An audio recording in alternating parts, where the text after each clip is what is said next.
Do you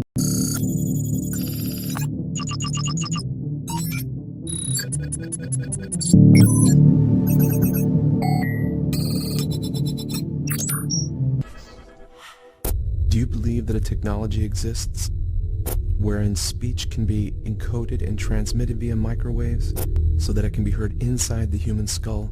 Are you delusional? You could actually hear voices in your head from microwave being the carrier band heating up the temporal lobe. I became totally immersed in hearing voices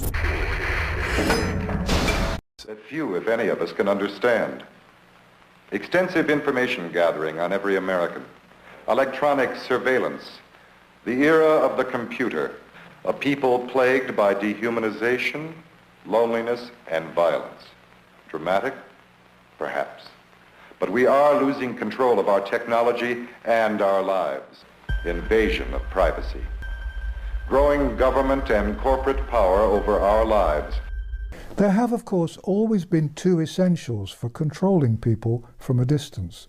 First, you need a way to implant some sort of receiver in the human body.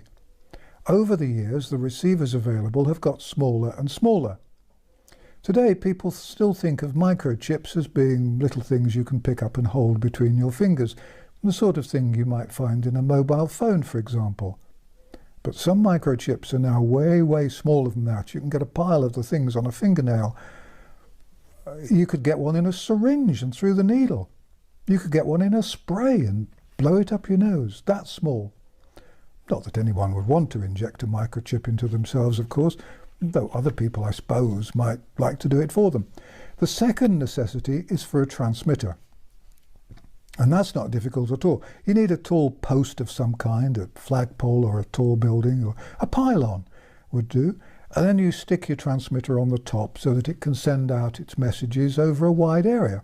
That bit's easy. Something like a radio transmitter, or I suppose one of those things that sends signals to mobile phones. It would have to be a bit more sophisticated than the old mobile phone signals, of course. So that's all the equipment you need. A little chip in the body of the person you want to control, and a transmitter to send the messages. If you were a mad doctor or a mad anybody else, and you wanted to control an individual, it would be a doddle. You'd just tell them you were going to give them an injection to protect them against, I don't know, the flu or something. And in the syringe there'd be a little receiver.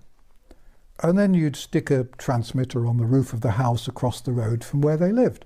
And then you could send messages to make them do whatever you wanted them to do. You could make them sad or angry or happy or contented.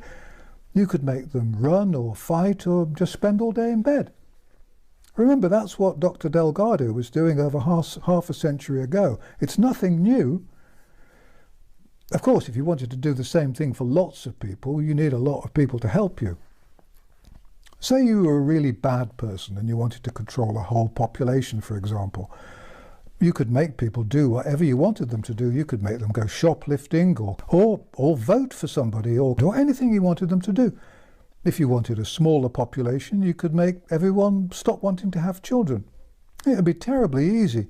We're in an invisible modern-day concentration camp, and we are being imprisoned with frequencies we do not see. It's like corralling your dog in an electronic fence. This is a complete wireless takedown, and on top of all the GMOs and all of the other poisons and toxins that interact with all of these frequencies. They all interact, and it is a complete, total, and numbing down of society. In fact, in chimpanzee Batty, brainwaves telemetered from the left and right amygdala were received and automatically analyzed by an online analog computer. This instrument was instructed to recognize a specific pattern of waves. The computer was also instructed to activate a stimulator. Each time the waves appeared, radio signals were sent to Patty's brain to stimulate a point known to have negative reinforcing properties. Electrical stimulation of one cerebral structure was contingent upon specific EEG patterns in another area of the brain. Remember, Dr. Delgado was doing this over half a century ago. It's just that his receivers and transmitters were a bit cumbersome. He had to fasten the receiver onto the top of the animal's head or the human's head and then use a transmitter that he held in his hand. For over a century, doctors have known that if wires are poked into the brain and an electric charge passes through them, there will be different responses from different parts of the brain. A wire poked into one part will cause a leg to move. The same wire poked into another part of the brain will cause an arm to twitch. 50 years ago, we knew that with the aid of electronic stimulation, doctors could induce pleasure, eradicate pain, and recall memories previously lost. With electrodes in position, the patient can be controlled quite effectively from a distance. He can be made to eat, to sleep, or to work.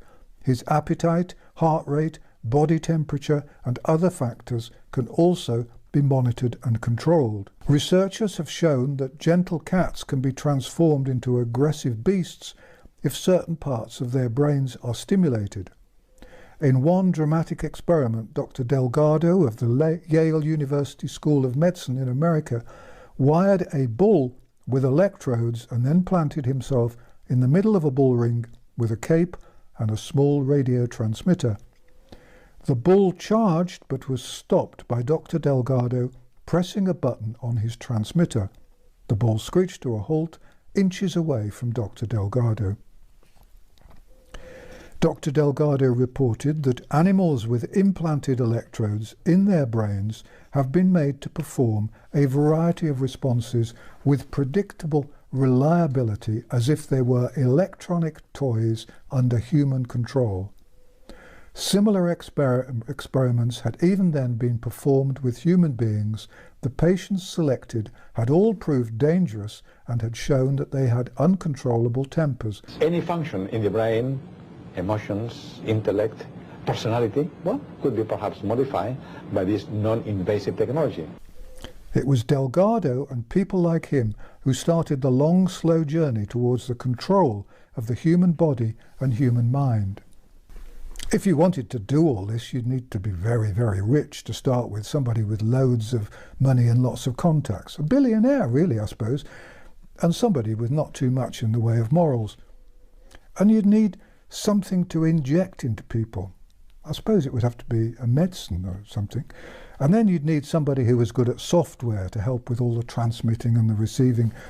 And you'd need people with access to lots of tall poles or roofs where you could put the transmitter things.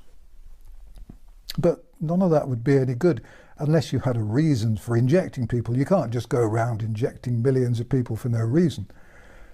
Ideally, you'd need them all to be frightened of something so that they were dead keen to let you inject them. And then you could put your tiny receivers into the stuff that was being injected, go easily through the needle. Or you could squirt it up their noses or whatever you fancied, or put it on anyway. But that would be a tricky thing to organise because you'd ideally need a threat of some kind.